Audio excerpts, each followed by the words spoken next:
chào tất cả mọi người, mình là Martini và chào mừng mọi người đến với channel của mình. Nếu mọi người muốn Martini chia sẻ những trải nghiệm thú vị của bản thân thì hãy smash ngay nút subscribe, ấn luôn cái chuông nho nhỏ ở bên cạnh để không bỏ lỡ những video mới nhất của mình nhé. Dạo này châu Âu hơi buồn vì khi trời trở lạnh thì Covid cũng trở lại. Tình hình bệnh dịch rất phức tạp nên nhiều nước như Pháp và Anh đã quyết định tái phong tỏa. Ngoài những cơ sở thiết yếu thì mọi cửa hàng đều phải đóng cửa, nhân viên văn phòng đều phải làm việc từ nhà. Vì vậy, trong video này mình sẽ chia sẻ với mọi người routine của mình để có một ngày giãn cách xã hội thật năng suất và vui vẻ. Nhân đây, mình sẽ chia sẻ luôn cho mọi người một số tip làm việc từ xa thật hiệu quả, vì theo mình nghĩ hình thức làm việc này sẽ ngày càng phổ biến, kể cả khi hết dịch. Ngày của mình thường bắt đầu vào 7 rưỡi sáng. Thơm anh yêu một cái rồi mình dậy đánh răng rửa mặt. Trước đó thì mình luôn bắt đầu ngày mới bằng một cốc nước lọc thật to để bù nước cho cơ thể sau một giấc ngủ dài. Bình thường khi đến văn phòng mình luôn trang điểm, còn làm việc từ nhà thì hôm có hôm không. Hôm nào họp video nhiều thì mình sẽ trang điểm nhẹ để lên hình trông dễ thương hơn. Bữa sáng rất quan trọng với mình. Mình rất thích ăn cháo yến mạch, nấu với sữa hạt.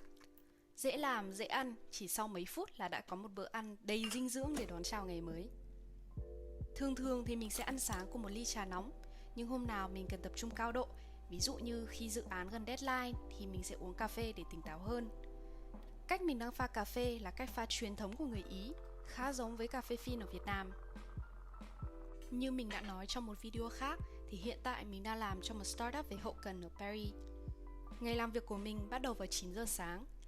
Vào đầu tuần, chúng mình luôn luôn bắt đầu với một cuộc họp toàn công ty gọi là All Hands Meeting. Sau đó, mỗi người sẽ quay lại với công việc riêng của mình. Tip đầu tiên để làm việc từ xa thật hiệu quả đó là hãy tự sắp xếp cho bản thân một góc làm việc thật thoải mái. Vì bạn sẽ dành khá nhiều thời gian ở bàn làm việc nên hãy đầu tư vào một chiếc ghế thật êm. Bạn có thể sắm thêm cho mình một chiếc giá đỡ máy tính để có thể làm việc ở tư thế đứng. Làm việc ở tư thế đứng có thể giúp bạn giảm nguy cơ mắc các bệnh về tim mạch, tiểu đường hay tiêu hóa. Mình làm việc đến tầm 12 rưỡi thì sẽ nghỉ trưa. Trong tuần mình thường gọi đồ ăn vào buổi trưa cho tiện. Ăn xong mình sẽ nghỉ trưa một chút. Từ hồi còn đi học mình đã rất thích power nap, tức là chợp mắt khoảng 15-20 phút trong ngày để nạp năng lượng. Khoảng 2 giờ chiều mình sẽ quay lại làm việc. Tip thứ 2 để làm việc từ xa thật hiệu quả đó là hãy biến giao tiếp thành một thói quen. Khi làm việc từ xa, việc giao tiếp với đồng nghiệp trở nên khó hơn, thiếu tự nhiên hơn. Bạn không thể chạy ra vỗ vai đồng nghiệp để buôn chuyện hay đoán được tâm trạng của đồng nghiệp nếu họ không nói gì. Chính vì vậy mà bạn phải biến giao tiếp thành một thói quen hay thậm chí là một nhiệm vụ. Cá nhân Martini làm content, một công việc phải viết lách nhiều và cần sự tập trung cao độ. Hầu hết thời gian trong ngày, Martini sẽ làm việc một mình. Nhưng Martini đã tự tạo cho mình thói quen chia sẻ mục tiêu hàng ngày với team để mọi người có thể hiểu rõ hơn về tiến độ của mình. Rất đơn giản thôi, ví dụ như hôm nay mục tiêu của mình là viết xong bài blog về ABC và gọi điện phỏng vấn khách hàng để lấy tài liệu viết use case. Ngoài ra thì Martini sẽ họp thường xuyên với team để đồng bộ hóa và giải quyết vấn đề. Điều quan trọng ở đây là mình phải chủ động đề nghị họp khi cần thiết, chứ không chờ sếp đề nghị.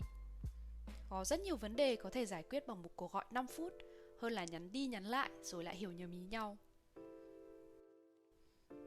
Tip thứ 3 để làm việc từ xa thật hiệu quả đó là tổ chức các sự kiện ảo để tương tác với đồng nghiệp. Khi làm việc từ xa thì mình cũng có ít cơ hội để tương tác với đồng nghiệp hơn, dẫn đến rạn nứt sự liên kết của team. Để duy trì sự liên kết thì mình có thể tổ chức các sự kiện team building ảo như ăn trưa hoặc uống cà phê cùng nhau qua video call. Trong thời gian giãn cách xã hội, công ty mình mỗi tuần đều tổ chức random coffee. Nhân viên sẽ được cặp với nhau một cách ngẫu nhiên. Những người được cặp với nhau sẽ phải uống cà phê và buôn chuyện với nhau khoảng nửa tiếng trong tuần. Martini rất thích random coffee vì chúng giúp mình kết nối với nhiều đồng nghiệp mà thường mình ít có cơ hội gặp hoặc nói chuyện cùng ở văn phòng, ví dụ như các bạn lập trình viên. Ngày làm việc của mình kết thúc vào khoảng 7 giờ tối. Làm xong mình sẽ ăn nhẹ rồi tập thể dục một chút. Như mọi người có thể thấy thì nhà mình có khá nhiều dụng cụ vì mình rất chăm tập thể dục. Nhưng mà thực ra để chăm như mình không khó lắm đâu. Quan trọng nhất là các bạn phải tìm được bộ môn mình thật sự thích. Có thể là chạy, có thể là đấm bốc, nhảy hay tập yoga, chứ không nhất thiết là phải tập gym. Sau đó tự tạo cho mình thói quen, ví dụ như 2 ngày tập một lần sau khi đi làm về. Mình rất thích tập theo video trên YouTube vì có huấn luyện viên chỉ bài rồi âm nhạc các thứ, có động lực hơn tự tập rất nhiều. Ở Việt Nam có chị Hana Giang Anh làm video workout rất hay. Ngoài ra thì mình sẽ để thêm một số link của những YouTuber mình theo dõi trong phần description để mọi người có thể tham khảo thêm. Xong, tắm rửa sạch sẽ rồi đến giờ măm. Buổi tối mình sẽ cố gắng ăn gì đó chắc bụng một chút. Thứ nhất là vì tập xong thì mình thường rất đói. Và thứ hai là phải ăn để trữ năng lượng cho buổi đêm, vì đó là khoảng thời gian dài nhất trong ngày mà mình sẽ không nạp năng lượng cho cơ thể. Hôm nay mình ăn mì bolognese. Sốt bolognese mình đã làm từ cuối tuần, bây giờ chỉ phải hâm nóng lại thôi. Thường vừa ăn vừa xem tivi, mặc dù như vậy không tốt cho đường tiêu hóa đâu nên mọi người đừng như mình nha. Ăn xong mình sẽ đánh răng rửa mặt luôn. Đây là một tip mình đã học được từ một YouTuber mà không may là mình đã quên tên. Đã rất nhiều lần mình ăn tối xong, leo lên giường nằm chơi, rồi lười quá nên skip khâu rửa mặt và đi ngủ luôn. Vậy nên bây giờ mình thường rửa mặt và chăm sóc da ngay sau khi ăn để có thể thoải mái thư giãn mà không quên nhiệm vụ. À mà tiện thể là nếu mọi người muốn mình chia sẻ skincare routine thì hãy comment ở bên dưới nhé. Trước khi đi ngủ mình sẽ đọc sách khoảng nửa tiếng. Vì mình di chuyển khá nhiều nên mình đã chuyển sang dùng sách điện tử để mang theo cho tiện. Hơn nữa, máy Kindle Paperwhite của mình có thể chỉnh độ sáng màn hình và đổi kích thước chữ nên đọc sách rất thích. Điều cuối cùng mình làm để khép lại một ngày dài đó là thiền.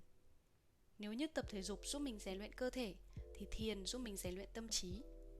Nhất là trong khi giãn cách xã hội thì sức khỏe tinh thần của chúng ta rất dễ bị ảnh hưởng. Thiền giúp mình tĩnh tâm, tập trung vào những gì đang xảy ra thay vì lo lắng về những chuyện xa vời hoặc ngoài tầm kiểm soát của mình. Mình tập thiền được hơn 1 năm rồi và theo mình thì đây là một bộ môn rất hiệu quả nhưng cần sự kiên nhẫn. Nếu bạn chỉ tập 1-2 buổi thì sẽ khó mà cảm thấy được lợi ích của việc thiền. Nhưng nếu như mỗi ngày bạn thiền khoảng 10 phút thì sau một thời gian bạn sẽ cảm nhận được sự thay đổi rõ rệt trong cách mà bạn tiếp cận cuộc sống. Cũng như tập thể dục, mình thích thiền theo bài giảng của huấn luyện viên chuyên nghiệp. Hiện tại mình đang dùng ứng dụng hỗ trợ thiền Headspace. Ứng dụng này được sáng lập và điều hành bởi Andy Puddicombe, một tu sĩ người Anh đã trải qua khoảng thời gian đào tạo hơn 10 năm tại nhiều tu viện trên khắp thế giới. Các bài tập của Headspace được sắp xếp theo chủ đề, ví dụ như giảm stress hoặc phát triển trí sáng tạo. Các bạn có thể chọn lựa giữa các khóa học và các bài tập lẻ thuộc nhiều trình độ khác nhau, phù hợp với cả những người mới tập và những người đã có kinh nghiệm. Ngoài ra thì thư viện của Headspace còn có các video giải thích về kỹ thuật thiền, các bài nhạc thiền và các podcast về chánh niệm. Lưu ý là ứng dụng này có ngôn ngữ mặc định là tiếng Anh. Tuy nhiên thì mình thấy ngôn ngữ được sử dụng trong các bài tập khá dễ hiểu và mọi người có thể coi đây là cơ hội vừa tập thiền vừa luyện tiếng Anh.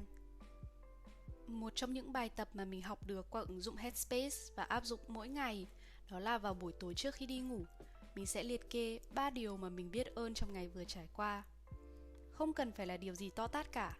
Ví dụ như hôm nay, mình biết ơn mùi cà phê thơm mê ly vào buổi sáng, biết ơn vì được ăn món mình thích và biết ơn cuộc nói chuyện vui vẻ với đồng nghiệp. Việc trân trọng những điều giản dị giúp chúng ta cảm thấy bình thản và yêu đời hơn.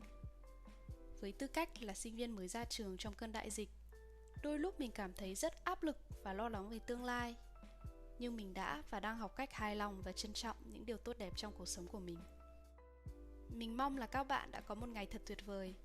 Nếu có điều gì đang khiến bạn lo lắng thì hãy chia sẻ với mình trong phần bình luận nhé. Good night và hẹn gặp lại mọi người trong video tiếp theo của mình. Bye bye!